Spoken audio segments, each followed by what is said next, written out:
जय हिंद दोस्तों, नमस्कार, प्रणाम भाई आप सभी को। ठीक है, तो हमारा जो टारगेट है आपको पता होगा भैया, जो हमारा टारगेट है वो क्या है भैया, जून है। क्या है? जून, क्योंकि आर्मी अग्निवीर का जो पेपर होना है भैया वो जून में ही होना है। ठीक है, जून के लास्ट वीक में होगा। ठीक है, 30 या 31 जून को आपका पेपर हो सकता है, चाहे वो आपका जीडी का पेपर हो, चाहे भैया वो आपके ट्रेडमैन का पेपर हो, या फिर आपके कलर का पेपर हो, या टेक्निकल का पेपर हो। ठीक है, सबका पेपर लगभग 30 या 31 जून को होना है। ठीक है भाई, तो इससे पहले हमें जितने भी मोस्ट इंपॉर्टेंट क्वेश्चन है या मोस्ट इंपॉर्टेंट पीवाईक्यू हैं, तो हमें उन सबको क्या करना है भाई, तैयार करना है। और पीवाईक्यू से क्या होता है, हमारे हमें ये पता चलता है कि किस टाइप का प्रश्न हमारा आता है। ठीक है भाई, अगर आप पीवाईक्यू केवल 2023, 24, 25 के याद करके जाते हैं ना, तो मैं वादा करता हूँ आपका 100% सिलेक्शन हो जाएगा। ठीक, तो चलते हैं। आज का हमारा जो पहला क्वेश्चन है भाई, वो पहला क्वेश्चन हमारा है कि दांडी यात्रा की शुरुआत कहाँ से हुई थी भाई। ठीक है, तो फटाफट भाई आप कमेंट बॉक्स में आंसर दीजिए। देखते हैं कि किन बच्चों का तैयार है। आज तक आपने जितना भी पढ़ा है, तो फटाफट, मेरे पास ज़्यादा टाइम अब नहीं बचा हमारे पास भाई। ठीक है, अब क्या करना है, आपको आंसर देना है। ठीक, तो दांडी यात्रा की शुरुआत कहाँ से हुई थी? तो साबरमती आश्रम से हुई थी भैया। कहाँ से हुई थी? साबरमती आश्रम, यानी option is the right answer. ठीक है भाई, अगर आपसे पूछे दांडी यात्रा की शुरुआत किस सन में हुई थी, तो आपको बताना 1930 ईस्वी में से।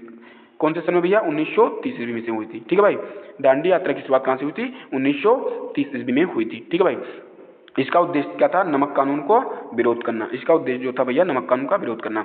अब देखो भाई, हमारा जो दूसरा नंबर प्रश्न है कि भारत छोड़ो आंदोलन, दूसरा नंबर प्रश्न है, भारत छोड़ो आंदोलन किस वर्ष हुआ था? ठीक है भाई, भारत छोड़ो आंदोलन किस वर्ष हुआ था? तो भाई फटाफट आप लोग आंसर दीजिए। भारत छोड़ो आंदोलन जो हुआ था हमारा, कौन सा हुआ था, कब हुआ था भैया? 1942 ईस्वी में, यानी option B is the right answer भाई। 1942 ईस्वी में हुआ था। ठीक है भाई, देखो इसकी जो नेतृत्व कर रहे थे भैया, भारत छोड़ो आंदोलन को कौन कर रहे थे भैया? गांधी जी, महात्मा गांधी जी। इसके जो नेतृत्व थे, भारत छोड़ो आंदोलन के जो नेतृत्व थे भैया, कौन नेतृत्व कर रहा था इसका? गांधी जी कर रहे थे। ठीक है भाई, और गांधी जी भारत छोड़ो आंदोलन में एक नारा दिए थे। क्या दिए थे भैया? डू और डाई, यानी करो या मरो का नारा दिए थे। कौन? डू और डाई। ठीक है भाई, डू और डाई, करो या मरो का नारा दिया था इसमें। ठीक है भाई, अब देखो हमारा तीसरा नंबर प्रश्न है। तीसरा नंबर प्रश्न हमारा भाई कि भीमराव अंबेडकर वन्य जीव अभ्यारण्य किस राज्य में स्थित है भाई? आप लोग प्लीज पीवाईक्यू को भाई बिल्कुल लगा के जाओ, क्योंकि पीवाईक्यू से हमें पता चलता है किस टाइप का प्रश्न आता है।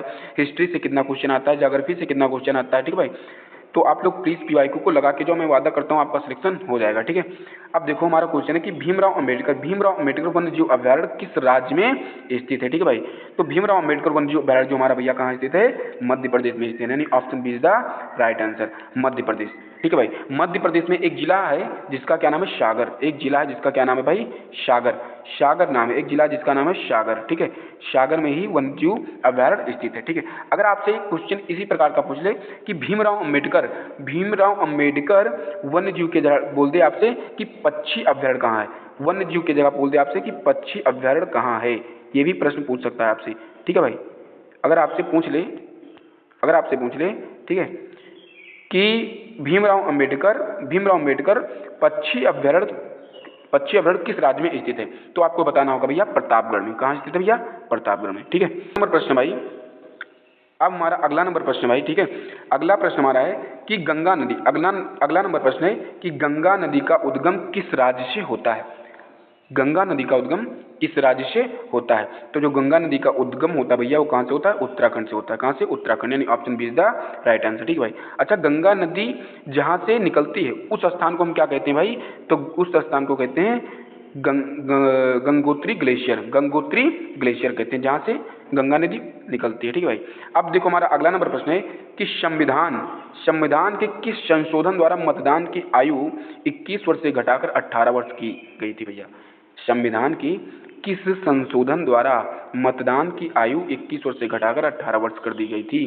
ठीक है भाई, तो संविधान जो हमारा है वो कौन सा है? 61वां संशोधन, संविधान का 61वां संशोधन जो है वो क्या था भैया? 21 वर्ष से घटाकर मतदान की आयु जो हम लोग वोट छोड़ते हैं उसकी अब कितनी? 18 वर्ष, यानी अगर आप 18 वर्ष के हैं तो अब आप वोट तो छोड़ सकते हैं। पहले आप जब तक 21 वर्ष के नहीं हो जाते थे तब तक वोट नहीं छोड़ सकते थे। ठीक है, बट जब 61वां संशोधन हुआ, 61वां संशोधन हुआ, तो क्या हुआ कि अब कोई नागरिक 18 वर्ष का है तो वो मतदान कर सकता है। ठीक है भाई, तो हमारा बी क्या हो जाएगा? Right answer. ठीक है भाई, अब देखो अगला नंबर प्रश्न है कि वेतन और भत्तों से संबंधित जानकारी संविधान की किस अनुसूची में दी गई भाई?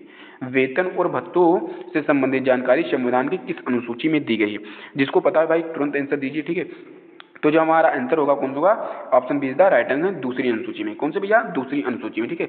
भारतीय संविधान की दूसरी अनुसूची जो भैया क्या बताती है हमें कि राष्ट्रपति, राज्यपाल, लोकसभा अध्यक्ष, जितने भी मतलब प्रमुख पद होते हैं ना, उनके वेतन और भत्तों की इसमें क्या होती है, हमें जानकारी प्राप्त होती है।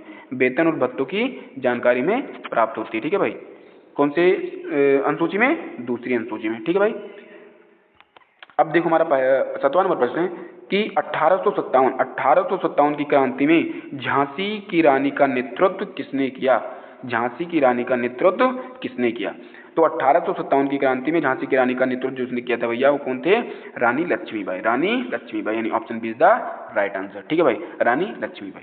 ठीक, अब देखो भैया अगला नंबर प्रश्न हमारा है, अगला नंबर प्रश्न हमारा जो भैया कि विदेशी वस्त्रों की होली जलाने वाला आंदोलन कौन सा था। विदेशी वस्त्रों की होली जलाने वाला आंदोलन कौन सा था। तो भैया विदेशी वस्त्रों की होली जलाने वाला जो आंदोलन था वो भैया असहयोग आंदोलन था, यानी option see the right answer, ठीक है भाई। देखो नेक्स्ट क्वेश्चन जो हमारा भाई, नेक्स्ट क्वेश्चन है कि असहयोग आंदोलन किस कारण से शुरू हुआ था भाई। असहयोग आंदोलन किस कारण से शुरू हुआ था। तो ये क्वेश्चन फिलहाल सभी को मालूम होगा, तो जिन्हें मालूम है भैया वो कमेंट बॉक्स में तुरंत आंसर दीजिए, ठीक है। तो बताओ फटाक से कि असहयोग आंदोलन किस कारण से शुरू हुआ था। तो असहयोग आंदोलन जो है हमारा भैया वो रालेट एक्ट के कारण शुरू हुआ था। किसके कारण, रालेट एक्ट के कारण। देखो रालेट एक्ट अगर आपसे पूछे भाई कि किस सन में हुआ था, रालेट एक्ट किस सन में लागू हुआ था, तो आपको बताना है 1919 ईस्वी में। किसमें, 1919 में हुआ था। देखो ये क्या कानून था भाई, ये इस कानून के तहत ना ब्रिटिश सरकार किसी भी व्यक्ति को बिना मुकदमा चलाए जेल में डाल सकती थी, ठीक है भाई, बिना मुकदमा चलाए जेल में डाल सकती थी। इसी कारण से महात्मा गांधी जी, इसके जो नेतृत्व थे कौन थे, महात्मा गांधी जी। इसी कारण से महात्मा गांधी ने असहयोग आंदोलन शुरू किया, ठीक है भाई। अब देखो हमारा नेक्स्ट क्वेश्चन है कि प्रथम विश्व युद्ध के सम्मान में किस स्मारक का निर्माण हुआ। प्रथम विश्व युद्ध के सम्मान में किस स्मारक का निर्माण हुआ भैया। देखो आपको बताना है प्रथम विश्व युद्ध जब हुआ था, प्रथम विश्व युद्ध किस सन में हुआ था। पहली बात तो ये सुनो, सन 1914 में, सन 1914 से सन 1918 के बीच, सन 1918 तक प्रथम विश्व युद्ध हुआ था, ठीक है भाई। तो जब इसके सम्मान में किस स्मारक का निर्माण हुआ, तो जब इसके सम्मान में जो हुआ था भैया वो इंडिया गेट का निर्माण हुआ था। कौन सा गेट, इंडिया गेट का निर्माण हुआ था, ठीक है भाई। तो इंडिया गेट हम लगाएंगे, नहीं option C is the right answer, ठीक है भाई।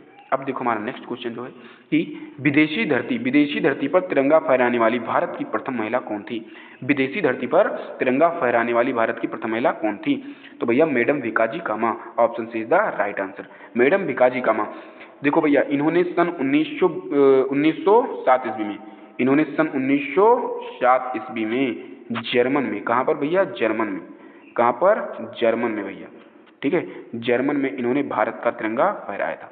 जर्मनी में इन्होंने भारत का तिरंगा फहराया था, ठीक है भाई। कौन, मैडम भिकाजी कामा, ठीक है भाई। अब देखो हमारा जो 12वां नंबर प्रश्न है कि 2011 की जनगणना के अनुसार सर्वाधिक जनसंख्या घनत्व किस राज्य का है। 2011 की जनगणना के अनुसार अगर देखा जाए सर्वाधिक यानी सबसे अधिक जनसंख्या घनत्व किस राज्य का है। तो घनत्व, अगर जनसंख्या घनत्व की बात आए भैया तो कौन सा है, बिहार, यानी option is the right answer. अगर सबसे अधिक जनसंख्या घनत्व की बात आए भाई, मतलब सॉरी सबसे अधिक जनसंख्या की बात आए, मतलब घनत्व की बात ना आए तो होगा उत्तर प्रदेश, ठीक है भाई। लेकिन यहाँ क्या भैया घनत्व की बात है तो कौन सा होगा, option A is the right answer यानी कि बिहार होगा, ठीक है भाई। अब देखो अगला प्रश्न हमारा है कि हिमालय को संरचनात्मक रूप से किस प्रकार की पर्वत श्रृंखला माना गया है, ठीक है भाई। तो हिमालय को जो माना गया भैया वो वलित पर्वत श्रृंखला माना गया है। कौन सा, वलित पर्वत श्रृंखला, यानी option C is the right answer, ठीक है भाई। अब देखो सबसे कम जनसंख्या वाला राज्य कौन सा है। 14 नंबर प्रश्न हमारा है कि सबसे कम जनसंख्या वाला राज्य कौन सा है भाई। सबसे कम जनसंख्या वाला अगर राज्य पूछे आपसे तो कौन सा बताना है भाई, सिक्किम। कौन सा बताना है, सिक्किम, यानी option B is the right answer. लेकिन अगर आपसे पूछे कि सबसे कम जनसंख्या घनत्व वाला राज्य कौन सा है भाई, तो बताना है गोवा। कब बताना है, जब जनसंख्या घनत्व वाला राज्य पूछे, जनसंख्या घनत्व वाला। अगर आपसे जनसंख्या घनत्व वाला राज्य पूछता है भाई तो क्या बताना है, हमें गोवा बताना है, ठीक है भाई। लेकिन अगर पूछता है जनसंख्या वाला राज्य तो बताना है सिक्किम, यानी option B is the right answer, ठीक है भाई। 15 नंबर प्रश्न हमारा भाई कि राज्यसभा की सीटों का आवंटन संविधान के किस अनुसूची से संबंधित है। संविधान के किस अनुसूची से संबंधित है, ठीक भाई। देखो आवंटन का मतलब होता है बांटना, आवंटन का मतलब क्या होता है भैया, बांटना, ठीक मतलब। तो सीटों का बांटना किस संविधान के किस अनुसूची से संबंधित है? तो option see the right answer. नहीं, अब संविधान के चौथी अनुसूची से भैया क्या है? संबंधित है। ठीक है भाई, कोई दिक्कत नहीं होनी चाहिए। देखो भाई, ठीक, देखो दूसरी अनुसूची क्या बताती थी? हमारी दूसरी अनुसूची बताती थी कि मतलब किसी भी सरकार, मतलब किसी भी जैसे मान लो राष्ट्रपति हुआ, राज्यपाल हुए, लोकसभा अध्यक्ष, जितने भी मान लो प्रमुख पद होते हैं, तो उनके वेतन और भत्तों की जानकारी हमें दूसरी अनुसूची से मिलती है। ठीक है भाई, ठीक।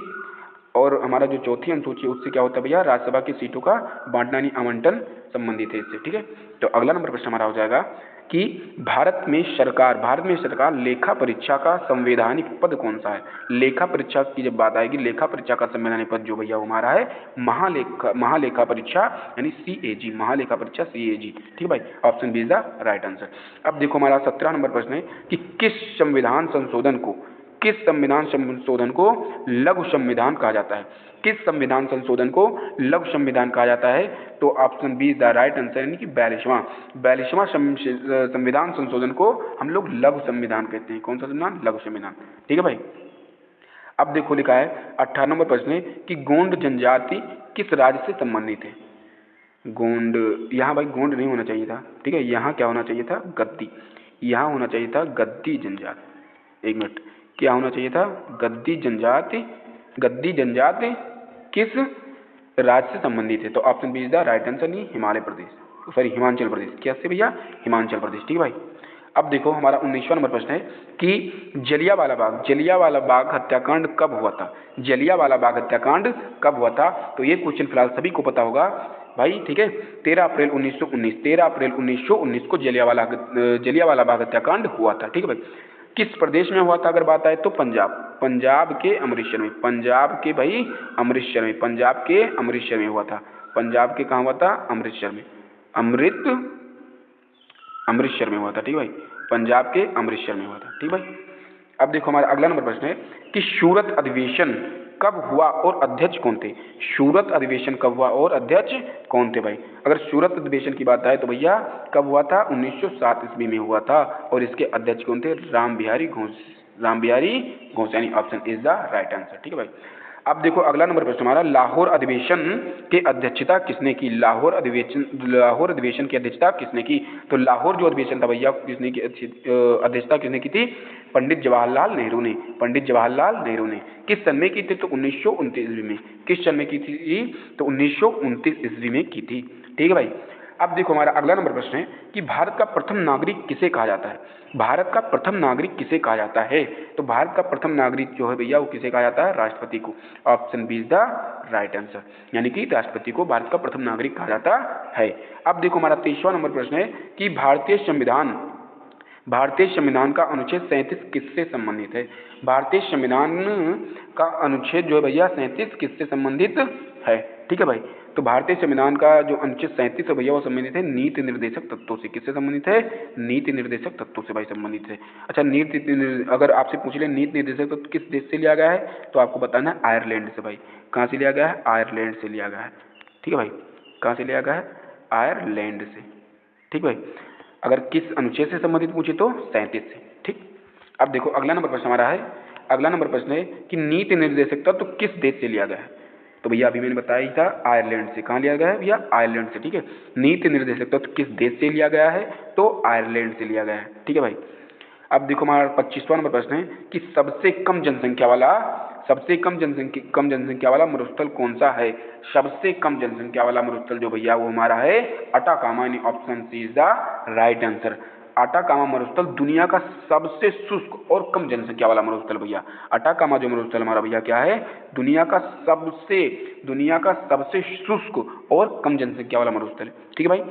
तो आज का हमारा यही क्वेश्चन है। 25 क्वेश्चन हम लोग किए भैया। आप लोग इस 25 क्वेश्चन को तैयार कीजिए। ठीक है, इसमें जैसे फिलहाल लगभग सभी को 20 से क्वेश्चन तो कंप्लीट ही होंगे। 20 क्वेश्चन 25 क्वेश्चन अगर आपके कंप्लीट हैं, 20 क्वेश्चन 22 क्वेश्चन अगर आपके कंप्लीट हैं, आपको उसका आंसर पता था तो आपकी तैयारी बिल्कुल जान लो 90% आपकी तैयारी कंप्लीट है। ठीक है भाई। तो ठीक है, मिलते हैं नेक्स्ट वीडियो में। अगर आप नए हो तो प्लीज़ वीडियो को लाइक और सब्सक्राइब कीजिए। ठीक है, धन्यवाद।